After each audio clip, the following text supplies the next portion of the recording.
काय का पर्चा, अर्ची पर्ची ये कुछ नहीं है, फर्जी है भूतनी का। मैं तुम्हें बता रहा हूँ, ऐसे भूतनी को और फूकनी को खूब घूमते हैं इस देश के अंदर। मैं कह रहा हूँ कौन सी यूनिवर्सिटी खुली हुई है जहाँ से बाबा आते हैं? बताओ, भारत की कौन सी यूनिवर्सिटी है जहाँ से बड़े बड़े बाल बिखेर लेते हैं, अलग सा कपड़े पहन लेते हैं, अजीब से बाल बिखेर के तिलक तंबू लगा लेते हैं। इन भूतनी वालों को एक जो है ना बीन देने की ज़रूरत है। ये सपेरे दिखाई देंगे। वो जब आएंगे हिंदू मुसलमान खुद इतने महानतम बाबा हैं और उसके बाद कहते हैं अरे फलानी जगह हमारा वो भगवान दबा है, ज्ञानवापी में दबा है, वो कुतुब मीनार के नीचे दबा है, वहाँ दबा है। अबे भूतनी वालो, भगवान तुम्हारा जब सर्वव्यापी है, सब शक्तिमान है, तो दबा कैसे रह सकता? वो तो कहीं भी निकल जाएगा। या इतना वो मूर्ख है या तुम मूर्ख है। वो दबा होता और तुम कहता, तुम चूतियों को आवाज़ देता और किसी को नहीं देता। अंध भक्त हो, आओ भूतनी वालों में यहाँ दबाऊ निकाल लो, और तुम शोर मचाते हो।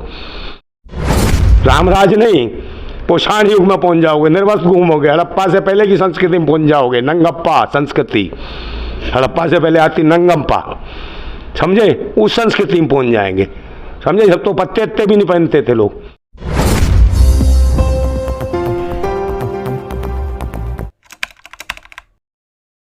नमस्कार, मैं हूं ओम प्रकाश और आप देख रहे हैं सत्य संवाद। हमारे साथ में क्रांतिकारी नंदा भाई राजपूत जी हैं। इनसे हम जानने की कोशिश करते हैं कि देश में जो है ये कहा जा रहा है कि ब्राह्मणवाद का जो है एक वर्चस्व कायम हो रहा है धीरे धीरे। और ये कहा जा रहा है सर कि आरएसएस प्रमुख मोहन भागवत कहते हैं कि नरेंद्र मोदी के रास्ते टेढ़े मेढ़े तो हो सकते हैं लेकिन लक्ष्य निश्चित है। क्या कहना चाहेंगे? लक्ष्य क्या है निश्चित? क्या नरेंद्र मोदी या मोहन भागवत से अगर प्रेरणा लें भारतवासी, कहाँ जाएंगे? क्या कोई चाहेगा कि मोहन भागवत की तरह उसका बच्चा बने, जिंदगी भर कवारेपन रंडवे की ज़िंदगी गुजार दे? क्या कोई चाहेगा? बताओ मुझे। और कोई चाहेगा कि नरेंद्र मोदी को प्रेरणा स्रोत मान के अपनी जो शादी कर ले, उसका बच्चा और अपनी पत्नी को लात मार के छोड़ दे? कोई चाहेगा क्या?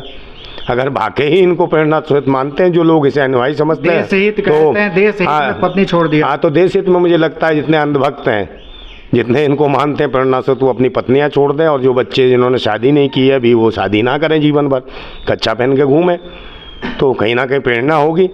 और मुझे लगता है कुछ आबादी कम होगी ऐसे लोगों की जो राष्ट्र को ख़त्म कर रहे हो, राष्ट्र के अधिकार को ख़त्म कर रहे हो, संविधान को ख़त्म करना चाहते हो, जो संविधान की प्रतियां जंतर मंतर पर जलाते हो, ऐसी मानसिकता के पाखंडी लोग।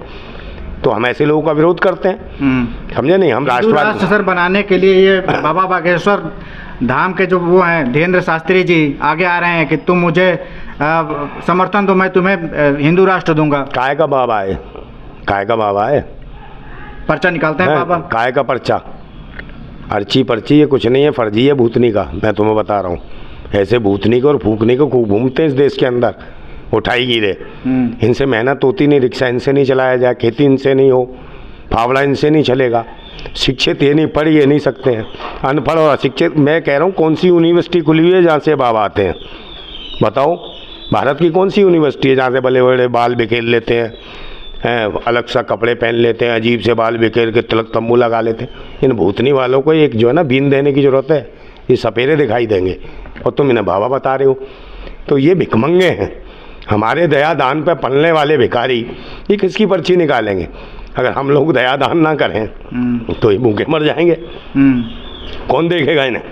बड़े लोग बड़े बड़े जो लोग हैं, कोई मुख्यमंत्री है, कोई सांसद है, बड़े बड़े नेता जाकर के चरण चुम्बन करते हैं। हाँ, तो छुएंगे ना भाई। 70-80 सालों में क्या करा? कमलनाथ था, 80 साल का हो गया है बुजुर्ग, इसने क्या करा? अगर ये पहले शासन सत्ता में रहा, मंत्री रहा, मुख्यमंत्री रहा, तो जनता के लिए क्या करा? अपने पास कोई विकास का इनके पास कुछ है नहीं। तो ये पाखंडवाद में जाते हैं, जब तो 27 साल के लौंडे के पैर छूते हैं।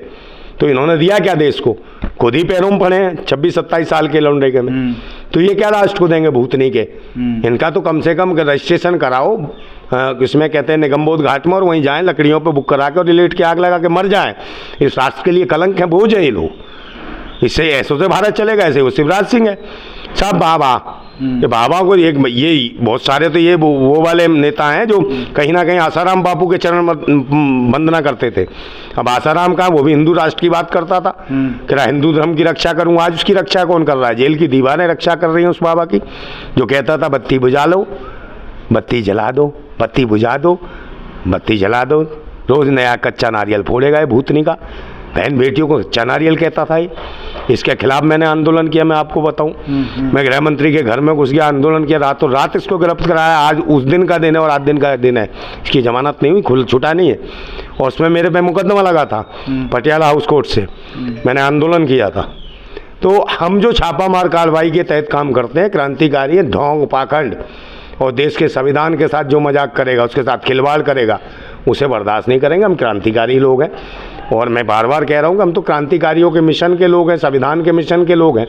हम मिशन पे काम करते हैं, हम स्वार्थों के लिए नहीं काम करते, हम स्वार्थी नहीं हैं, समझे ना, हम राष्ट्रवादी हैं। एक शब्द बता रहे थे पाखंड।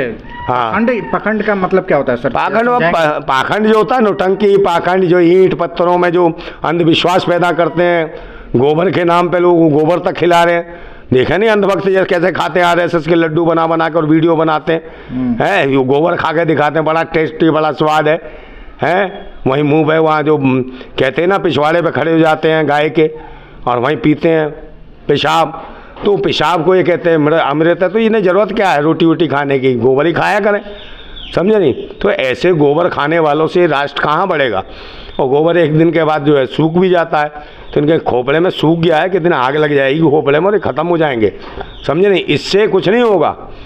हमेशा राष्ट्र चलता है तार्किक बातों से, है। और कम से कम हमारा जो शिक्षा है, शिक्षा जितनी बढ़ेगी उतना लोग बच्चे विकसित होंगे, विज्ञान की ओर जाएंगे। देश को जरूरत है शिक्षा की, विज्ञान की, स्वास्थ्य की, रोजगार की, सुरक्षा की और महंगाई से लड़ने की। अभी देखो भारत के अंदर क्या हो रहा है, ये कह रहे हैं देश तरक्की कर रहा है। आपने कहा कि मोदी विश्व गुरु बन रहा है, काहे का विश्व गुरु बन रहा है। जिस देश के खुद में प्रधानमंत्री ये कहता हो कि 85 करोड़ लोग 5 किलो राशन पे मैं देता हूँ उनको, तो एक बात बताओ कि ये विश्व गुरु है। 85 करोड़ लोग भुखमरी के कंगार पे भीख मांग रहे हैं, उनको रोजगार तक नहीं है। तो ये डंका बसता है इसका, ये विश्व गुरु है। ऐसे विश्व गुरु हैं, काहे के विश्व गुरु हैं, ये पाखंडी है और ढोंगी हैं, ये देश के लिए कलंक है। ऐसे लोग भारत के संविधान के लिए कलंक है, ये देश को ख़त्म कर रहे हैं और पाखंडवाद फैला रहे हैं। आप मुझे बताइए कहाँ पे क्या दे रहे हैं रोजगारों को, कहाँ दिया हमारे रोजगार, युवाओं का रोजगार ख़त्म कर दिया। कहाँ अग्निवीर बना दिए इन्होंने 3 और 4 साल के। अग्निवीर से क्या होगा भाई, है वो 4 साल में ख़त्म। और ये जो मोदी जो है बूढ़ा हो गया, ये कहता था मैंने भाई 35 साल भीख मांगी है 35 साल। एक बात बताओ, ये जवानी में तो भीख मांगता रहा, इससे कुछ काम नहीं हुआ, मुस्टंडे से बीवी भी छोड़ दी। अब बुढ़ापे में कहते हैं इसके चेले चपटे, और ये भी कहता है कि मैं 18 घंटे काम करता। भाई बुढ़ापे में कहाँ से कर लेगा, जवानी तूने भीख मांग के निकाल दी, बुढ़ापे में क्या कर रहा है। तो ये लोग जो इनके पास तजुर्बा है, इनके पास तजुर्बा है भीख मांगने का, तो ये देशवासियों को भिखारी बनाएंगे। जितने भी आबा बाबा पता नहीं कहाँ से तिलक तंबू लगा के आ रहे हैं, और कोई भी ये नहीं कहता कि शिक्षा पे हम ये काम करेंगे, स्वास्थ्य सेवाओं पे ये काम करेंगे, रोजगार पे काम करेंगे, सुरक्षा पे ये काम करेंगे, या महंगाई पे नहीं। वो जब आएंगे हिंदू मुसलमान खुद इतने महानतम बाबा हैं, और उसके बाद कहते हैं अरे फलानी जगह हमारा वो भगवान दबा है, ज्ञान वापी में दबा है, वो कुतुब मीनार के नीचे दबा है, वहाँ दबा। अबे भूतनी वालो, भगवान तुम्हारा जब सर्वव्यापी है, सब शक्तिमान है, तो दबा कैसे रह सकता, वो तो कहीं भी निकल जाएगा। या इतना वो मूर्ख है या तुम मूर्ख है। वो दबा होता और तुम कहता, तुम चूतियों को आवाज़ देता और किसी को नहीं देता। अंधभक्तों आओ भूतनी वालों में यहाँ दबाऊ निकाल लो, और तुम शोर मचाते हो। तो इनसे राज चलेगा क्या, तो अंधभक्तों से कुछ नहीं चलेगा।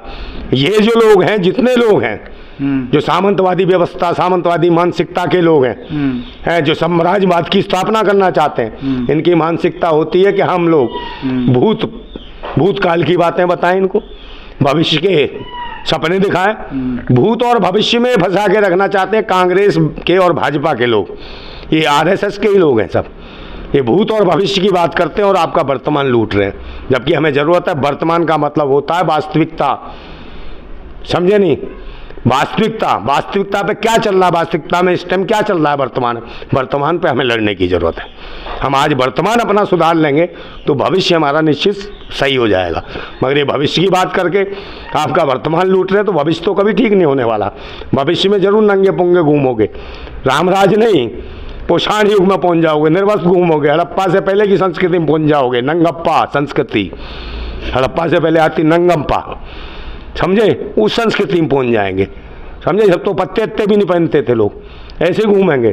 तो उस सभ्यता और संस्कृति में जाना चाहते हो, उससे हमें बाहर निकलना है। मैं कहता हूँ कि तूफानों से आँख मिलाओ, तूफानों से आँख मिलाओ, सैलाबों पर वार करो और पाखंडवाद का चक्कर छोड़ो, समाजवाद के साथ चलो, राष्ट्रवाद के साथ चलो, संविधानवाद के साथ चलो, समतामूलक समाज के साथ चलो, इसी में आपका उद्धार है।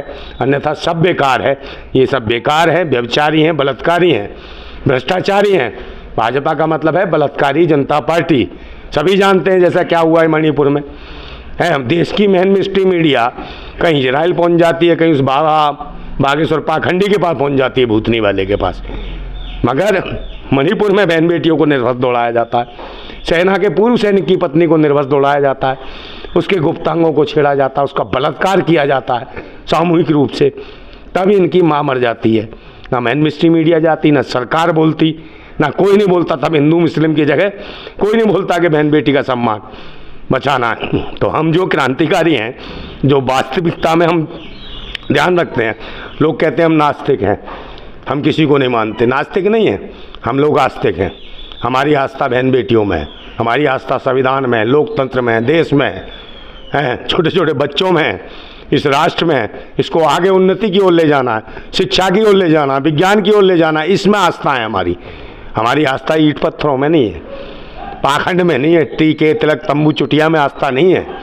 हमें चुटिया जो बनाते हैं ना, चुटिया वाले चूतिया, उन चूतियाओं से सावधान करने की हमारी आस्था है कि इनसे सावधान रहो, राष्ट्र बर्बाद हो रहा है। और फिर मैं कहता हूँ कि आप एक क्रांति करनी पड़ेगी मिशन को लेके, या किसी भी लेको हमारा एक लक्ष्य होना चाहिए। जैसे भगत सिंह का एक लक्ष्य था कि हमें बलिदान देना पड़े क्रांति के लिए या समाज के लिए, तो समाज के लिए बलिदान दिया। बाबा साहेब ने दिया अपने 4 बच्चों का बलिदान, आहुति दे दी उनकी, ये देश की संपूर्ण आज़ादी के लिए, ताकि शोषित वंचितों गरीबों सभी को अधिकार मिल सके, उनको समान अधिकार। क्योंकि इन्होंने कहा था बाबा साहेब ने कि मान सम्मान स्वाभिमान। जिस आदमी ने अपना आत्मसम्मान खो दिया, उसने समझो सब कुछ खो दिया। तो मकान नए बन सकते हैं, टूट सकते हैं, पैसा आ सकता है, जा सकता है, मगर इस आदमी ने आत्मसम्मान खो दिया ना, वो कभी भी आगे नहीं बढ़ सकता। जिसने स्वाभिमान खो दिया कभी नहीं। इसलिए आत्मसम्मान और स्वाभिमान के लिए मिशन पे काम करना पड़ता है, धन के लिए नहीं। आज हम मिशन पे काम करते हैं, मगर मिशन पे नहीं है, समझे नहीं। यही दलित समाज के लोग, ओबीसी के लोग, समझे, ओबीसी के 200 से ज़्यादा सांसद हैं, 132 131 सांसद एससी कोटे से हैं, सुरक्षित सीटों से, मगर एक आदमी नहीं है जो संविधान के पक्ष में आवाज़ उठा दे, एक आदमी नहीं है इनके अधिकारों की आवाज़ उठा दे, एक आदमी नहीं है जो लक्ष्मण यादव की नौकरी छीन ली जाती है, एक आदमी नहीं है डॉक्टर रितु की नौकरी छीन ली जाती है, उसके पक्ष में लोकसभा में आवाज़ कर दे। जबकि 350 से ज़्यादा सांसद हैं एससी ओबीसी के, और मुसलमान लगा देंगे तो 400 पहुँच जाएंगे। तो 400 लोग तुम्हारे अपने हैं, जब चाहो उन पाखंडियों को उखाड़ फेंको, थूक भी दोगे तो दब जाएंगे थूक के नीचे, मगर नहीं, आपका जो ज़मीर मर चुका है, जिंदाबाद होने की ज़रूरत है, क्रांति की ज़रूरत है। तो मैं एक शेर बोल देता हूँ कि वो गुलाम बड़े बुज़दिल हैं, वो गुलाम बड़े बुज़दिल हैं जो कहते हैं क्रांति बड़ी मुश्किल है। वो गुलाम बड़े बुज़दिल हैं जो कहते हैं क्रांति बड़ी मुश्किल है, और क्रांति हर मुश्किल को आसान बना देती है। ताना सा कितना भी मजबूत हो, उसे खाक में मिला देती है। जिंदाबाद था भारत, जिंदाबाद है भारत, जिंदाबाद भारत।